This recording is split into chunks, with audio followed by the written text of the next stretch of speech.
इस बीच राजधानी पटना से बड़ी खबर आ रही है। सौर ऊर्जा से किसानों को मिलेगी बिजली। नीतीश कुमार सरकार का मेगा प्लान। तीसरे चरण में 1200 मेगावाट सौर ऊर्जा का उत्पादन करेंगे फीडर। 3000 डेडिकेटेड कृषि फीडर में 2500 का निर्माण हो चुका है। 2,85,000 किसानों को जून तक इसका लाभ भी मिल जाएगा और अब तक 180 मेगावाट की सौर परियोजनाएं हो चुकी है स्थापित और अभी 3,970 करोड़ की सब्सिडी दे रही सरकार। तो पटना से बड़ी खबर, किसानों के लिए ये बहुत बड़ी जानकारी और बड़ी खुशखबरी है। जून तक आपको इसकी सुविधा दे दी जाएगी। 3,970 करोड़ की सब्सिडी फिलहाल सरकार दे रही है। तो पटना से ये बड़ी खबर, किसानों को अब सस्ती दर पर बिजली का सप्लाई बिहार सरकार करेगी। सौर ऊर्जा से बिजली का उत्पादन कराया जाएगा।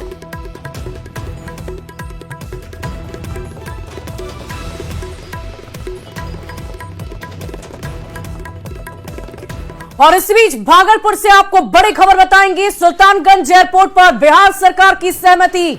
855 एकड़ में बनेगा प्रस्तावित एयरपोर्ट। बड़ी खबर आपको बता रहे हैं, सुल्तानगंज एयरपोर्ट पर सहमति बन गई है। बड़ी जानकारी आप तक पहुंचा दें, बिहार सरकार ने ये सहमति दे दी है। 855 एकड़ में ये प्रस्तावित एयरपोर्ट बनाया जाएगा और बिहार सरकार ने केंद्र को इस बाबत पत्र भी लिखा है और उससे बिहार के पूर्वी हिस्से के विकास को बल मिलेगा। तो ये प्रस्तावित एयरपोर्ट, लंबे वक्त से भागलपुर वासियों को इसका इंतजार है और आखिरकार इस प्रस्तावित एयरपोर्ट पर भी मुहर लग गई है। और आपको बता दें कि बिहार सरकार की सहमति इस पर बन चुकी है। सुल्तानगंज एयरपोर्ट पर बिहार सरकार की सहमति हो गई है। 855 एकड़ में ये प्रस्तावित एयरपोर्ट बनेगा और बिहार सरकार ने केंद्र को इस बाबत पत्र भी लिख दिया है और उससे बिहार के पूर्वी हिस्से के विकास को काफी बल मिलेगा, काफी सहयोग मिलेगा।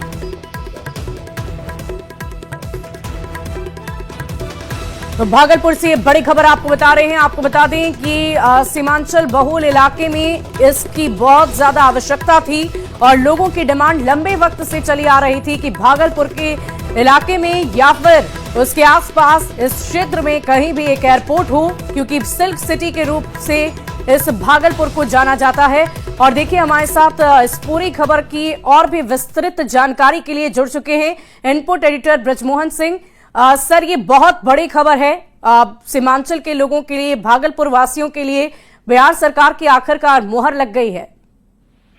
वाकई ये बहुत बड़ी खबर है भागलपुर क्षेत्र के लिए और खासकर जिसको हम अंग प्रदेश के तौर पे जानते हैं बिहार में, उसके लिए बहुत बड़ा ये डेवलपमेंट हुआ है। क्योंकि ये जो एरिया था, ये एरिया बच रहा था, क्योंकि बिहार में कई जगहों पे ग्रीन फील्ड एयरपोर्ट की घोषणा की गई थी, जैसे बेतिया में और यहाँ सोनपुर में, पूर्णिया में भी काम चल रहा था। तो भागलपुर का ये हिस्सा छूट रहा था। खासतौर पे इसमें ध्यान देने वाली बात ये है कि प्रधानमंत्री की कुछ दिनों पहले यात्रा होती है, उसमें सारी बातें डिटेल में डिस्कस की जाती है। तो इससे पूरा जो सिल्क का प्रोडक्शन होता है इस इलाके में, उसको काफी बल मिलेगा, उसको काफी गति मिलेगी, उसको दिशा मिलेगी इस पूरे एरिया को। और प्रधानमंत्री का ये जो फैसला रहा है और नीतीश कुमार की तरफ से भी पत्र लिखा गया है कि इस एरिया के लिए 855 एकड़ जमीन मुहैया की जाती है। बिहार सरकार ने अपनी तरफ से सहमति दे दी है। अब केंद्र की तरफ से कितनी जल्दी इसको जमीन पर उतारा जाता है, ये देखा जाना बाकी है। सर, मैं आपसे ये भी जानना चाहूंगी, क्योंकि जाहिर सी बात है एयरपोर्ट बनने की प्रक्रिया थोड़ी लंबी होती है और कितना इंतजार करना पड़ेगा जो यात्रा करने चाहते हैं लोग, जो चाहते हैं कि किसी भी देश के इलाके से वो भागलपुर तक हवाई यात्रा कर सके, इसमें और कितना विलंब है?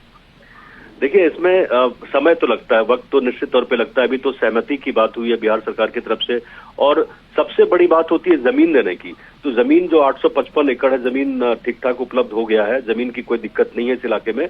तो दोनों जो चीजें हैं कि मतलब वैधानिक तौर पे सरकार की तरफ से रास्ता साफ हो गया है, जमीन की उपलब्धता इस एरिया में, क्योंकि आप देखेंगे जब पटना की बात करेंगे तो यहाँ जमीन ही उपलब्ध नहीं है पटना एयरपोर्ट के पास।